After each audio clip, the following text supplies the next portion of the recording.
So, ever wondered how you can quickly and easily make a heart shape in Inkscape? With Inkscape 1.3, the software has gotten a really neat tool that makes creating this kind of geometry really easy. So let's see how to do that in a few seconds. First, we're going to create a rectangle. Then let's rotate it 45 degrees, duplicate it, and flip the copy horizontally. We can now place the second rectangle on top of the first so that their bottom corners match, and we get this crude blocky heart shape. Okay, so now with both those shapes selected, if we go to the Path menu and use the Union tool, we can merge the rectangles into a single shape like this. Let's also make sure our bottom point is properly merged by using the Join tool in the toolbar. And now for the real trick, we're going to select all of our points and click this new button in the UI. Add Corners LP.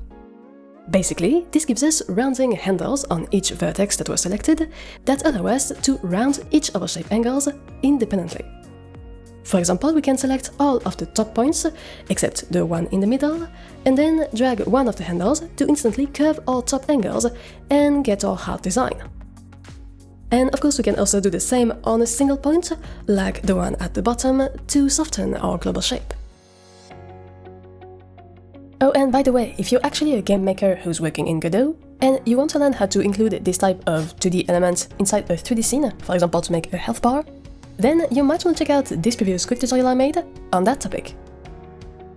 And of course, if you enjoyed this video, feel free to hit the like button and subscribe to discover more. As always, thanks a lot for watching, and take care.